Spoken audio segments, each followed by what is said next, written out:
به نام خدایی که جان آفرید، سخن گفتن اندر زبان آفرید. اما بعد، السلام علیکم و رحمت الله تعالی و برکاته.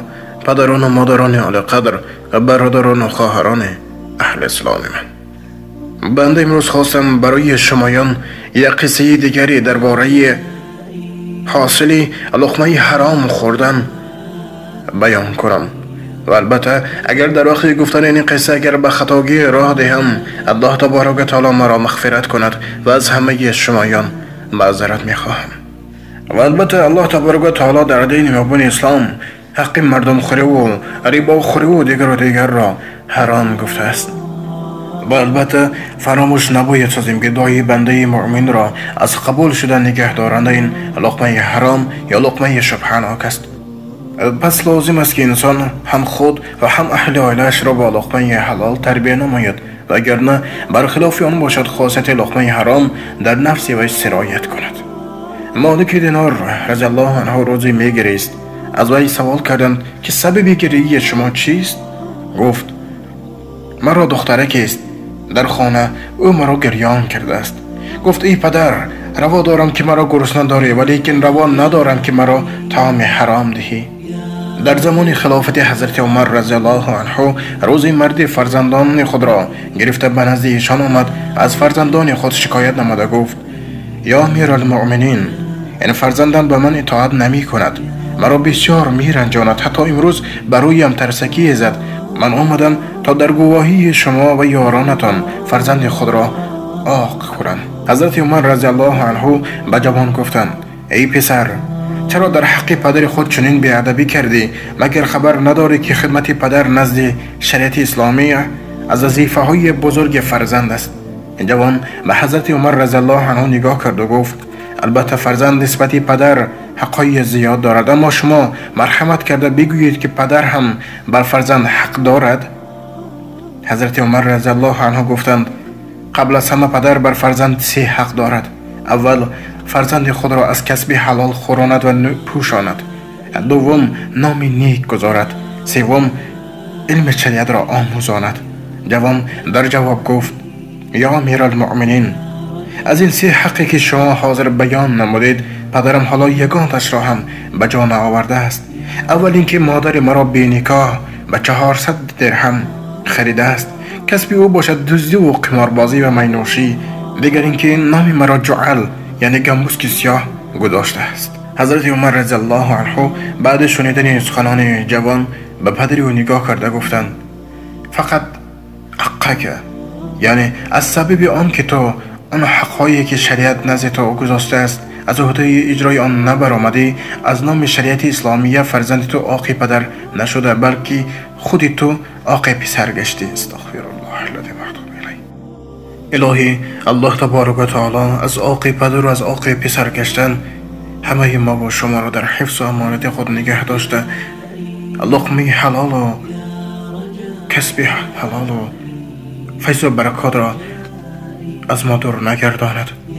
برادران و خواهران اهل اسلام من و پدران و مادران اعلی قدر، به حرمت خداوند در عائله خود به همدیگر با مهر شده، از اون سخنهای خطا و از فکر و گمانهای خطا دور گشته، مهر و عاقبت یکدیگر را از یکدیگر دریغ ندارین، زیرا مرگ حق است و البته روزی مرگ به سر هر یک ما و شما می آید و البته در روزی محشر از اون اعمال هر یک ما و شما پرسان کرده می شود که ای فرزند آدم، این عمر خود را در کدام راه صرف کردی؟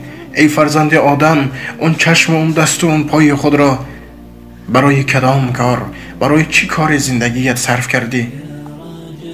ای فرزند آدم، لقمه حلال خوردی یا اینکه لقمه ناپاک؟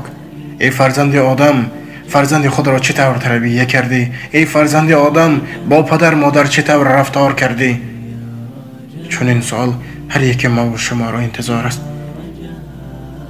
الهی الله تبارک و تعالی در روز محشر سر هر یک ما و شما را بلند گردانیده، از امتان حقیقی محمد مصطفی صلی الله علیه و سلم گرداند و محبت ما را بین همدیگر مستحکم کند. ربنا لا تزغ قلوبنا بعد إذ هديتنا وهب لنا من لدنك رحمة إنك أنت الوهاب. ونآخر دعوانا الحمد لله رب العالمین. السلام علیکم و رحمت الله تعالی و برکاته. با احترام دوست و برادر شما امید رحمت.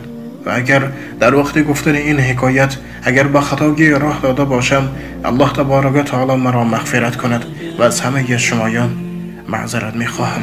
زیرا چون که در سبت های پیشینه گفته بودیم، شاعر میگه ناکرده گناه در این جهان کیست بگو، وان کس که گناه نکرد چون زیست بگو.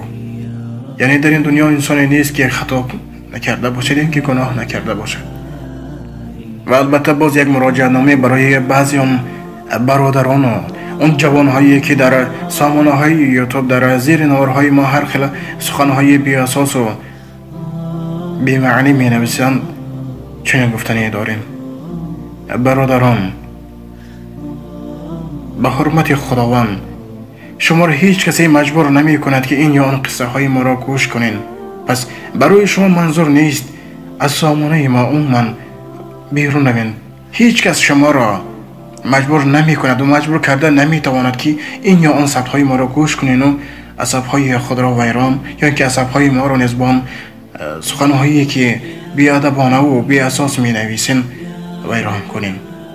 یک جوان بسیار دانشمند روزی در زیر یک نواری که با نام کودکی که در وقت سجده جان را به حق سپارید گذاشته بودیم، بسیار سخنهای گوناگون نوشته. میگه امید رحمت این قصه ها را از خود پیدا کرده. برادر، قصه که درباره نماز است، قصه درباره که جنت است، این را من هیچ از دست خود که از فکر خود برآورده نمیتونم، چون که برای من در پیشگاه خداوند جواب خواهم گفت.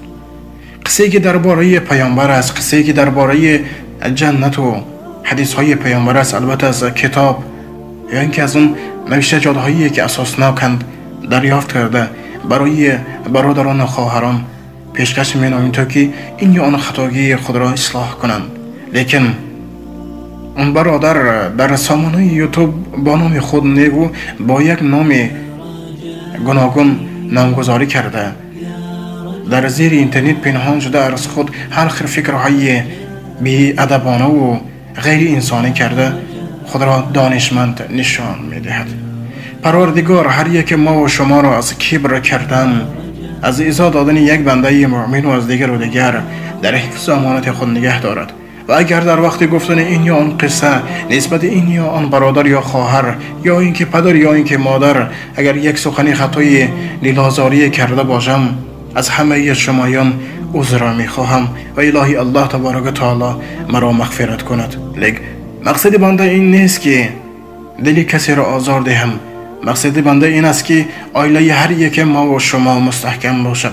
و الحمدلله رب العالمین که تا امروز چندین برادران از چندین منازل های گوناگون جمهوری روسیه به ما زنگ های تلفنی و سیمس های اینترنتی کرده، میگویند که برادر این یا آن ثبت شما را گوش کرده، این یا آن برادر یا خواهری ما از کار خطا برگشت.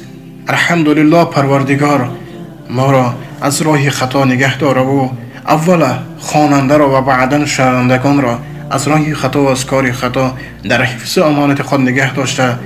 اون جوانهای و اون دانشمندانی که در زیر اینترنت نشسته با هر خیل نامها خودشان علمدار نشان میدهند، برای راست اهدنا الصراط المستقیم هدایت کند.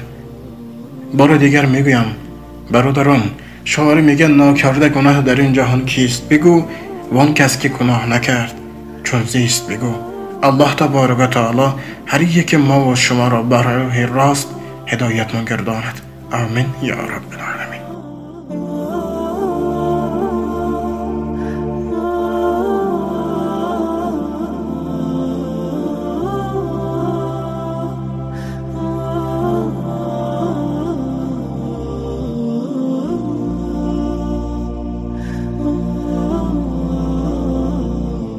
يا رجائي